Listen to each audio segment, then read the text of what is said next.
La Bible dit, ils se saisirent de Paul et de Silas, les traînèrent sur la place publique devant les magistrats, et regardez, ils les présentèrent aux prêteurs en disant, ces hommes troublent notre ville. Ce sont des Juifs qui annoncent des coutumes qu'il ne nous est permis ni de recevoir, ni de suivre, à nous qui sommes, comment? Romains.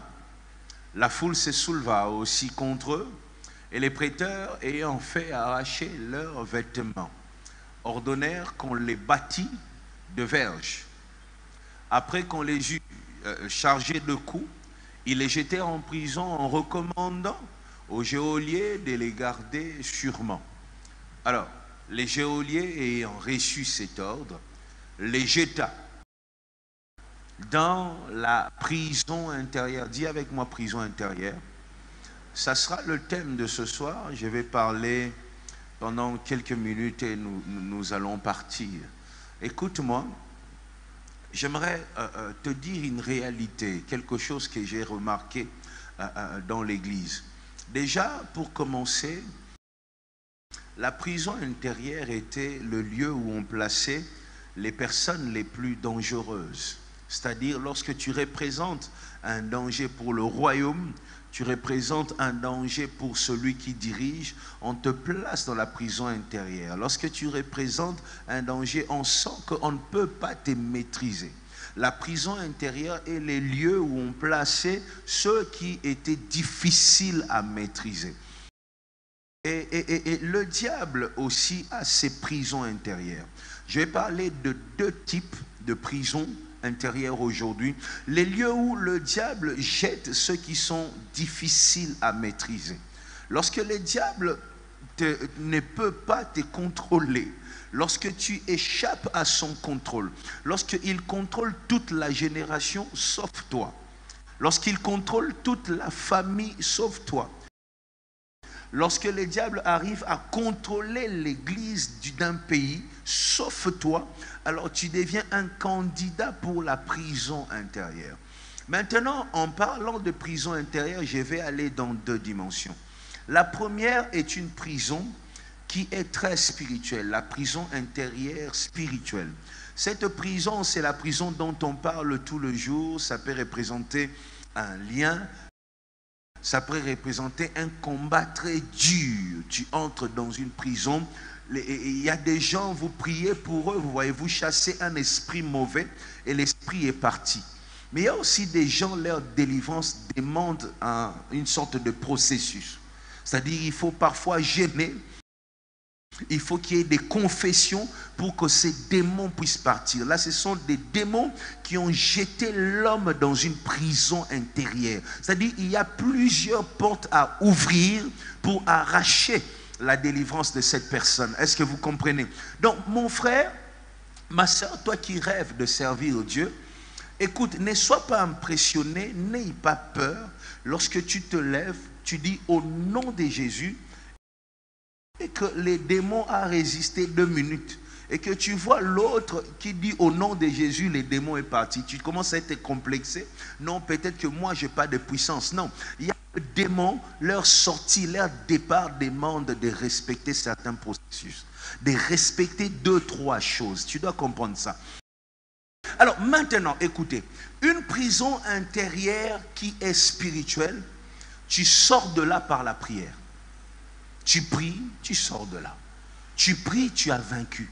Tu pries, tu es victorieux. On peut se lever tous ensemble, commencer à chasser un démon ou réclamer un frère qui est dans une prison intérieure. Vous comprenez? Alors, le diable sait, écoutez maintenant pourquoi je dis tout ça. Le diable sait que si on prie en ce moment pour un frère qui est dans une prison intérieure, notre prière de la cité Bethel est tellement forte, puissante, avec 12 poumons, on arrivera à libérer ces frères-là. Le diable a créé une deuxième prison. Cette deuxième prison est une prison aussi intérieure, mais est une prison où personne, aucun démon n'a le pouvoir de t'y faire entrer. C'est une prison moutako kotisoku nazate. Un démon peut te faire entrer dans une prison spirituelle.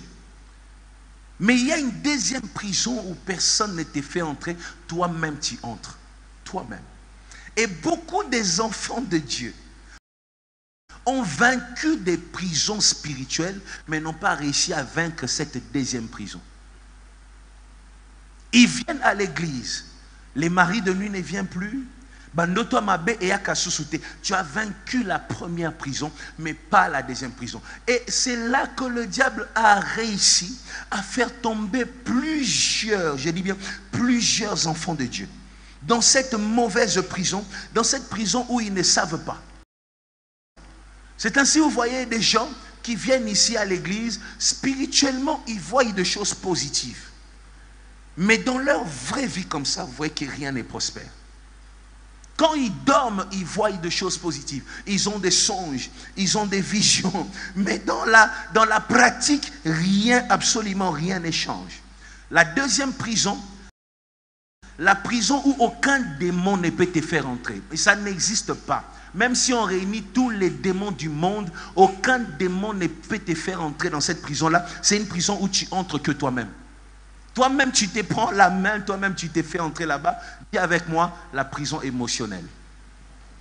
Dis avec moi plus fort, la prison émotionnelle. Parfois, la raison du combat spirituel, c'est quoi? Les diables te frappent spirituellement pour que toi-même, tu te décides d'entrer dans une prison émotionnelle. Parce qu'il n'a pas le pouvoir de te faire entrer. Le diable te fait entrer, il t'accable, il te crible comme du froment, jusqu'à ce que tu te décourages, tu lâches prise, et c'est là que tu plonges dans une prison émotionnelle. Et la prison émotionnelle, on ne vous enseigne peut-être pas ça, mais c'est une prison qui est plus difficile que la prison spirituelle. Écoute-moi, les enfants d'Israël ont quitté l'Égypte en un seul jour. Ils se sont levés, ils arrivent à Pi-Hahiroth, la mer se sépare, ils traversent, la Bible parle du matin, c'est-à-dire la nuit ils ont traversé, le matin à 5 heures, ils étaient libres.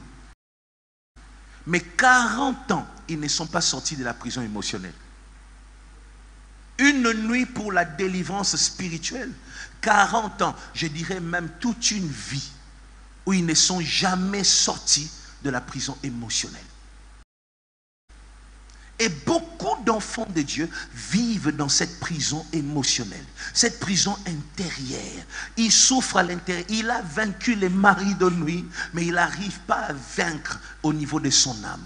Son âme est détruite. Son âme est abîmée. Son âme, rien ne marche. Il est très négatif. Il devient méchant. C'est ainsi, aujourd'hui, vous remarquerez qu'il y a plus de méchanceté à l'église que dans des bars. Je ne sais pas si vous avez remarqué, plus de méchanceté. Facilement, celui qui est dans un bar te partage sa bière, te partage sa cigarette. À l'église, puis Melona, Biki m'a versé.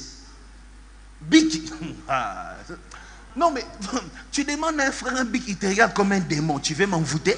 Tu veux, je vais t'envoûter. On a atteint ce niveau. La méchanceté. Écoute, Zala n'a problème dans mon pagan, mais avec un chrétien là. Hein? Mon pagan va vendre là au coussin, un chrétien. Oh, mais tu vas tomber. Vous savez ça? Pourquoi? Parce que plusieurs sont entrés dans l'église, ont vaincu spirituellement, mais n'ont pas vaincu émotionnellement. Ils se marient en étant prisonniers émotionnels. Ils viennent à l'église, ils disent Amen en étant prisonniers émotionnels. Ils deviennent serviteurs de Dieu en restant prisonniers émotionnels. On nous a appris à combattre le combat spirituel. On ne nous a pas appris à livrer des batailles contre la prison émotionnelle. Et ça, parce qu'il y a des hommes qui nous disent, celui qui est capable de prier peut tout. Moi, je refuse que tu dises ça parce que je n'y crois pas. Non. La prière ne règle pas tout. Il y a des choses qui se règlent dans un processus de guérison. Vous comprenez? Voilà pourquoi Dieu te place dans une église. Parfois, c'est pour que tu sortes de la prison émotionnelle. Toi, tu es un homme des prophètes, tu vas à des montagnes. Montagne wana bokendaka, une fois le mois, je ne sais pas comment. Tu vas là-bas, tu pries, Nzambe pesanga mabota, et puis tu sors. Tu penses que la guérison s'arrête dans mabota. Et même le jour où tu as cet enfant au pingouin, tu abandonnes Dieu. La prison émotionnelle est plus dangereuse que la prison spirituelle.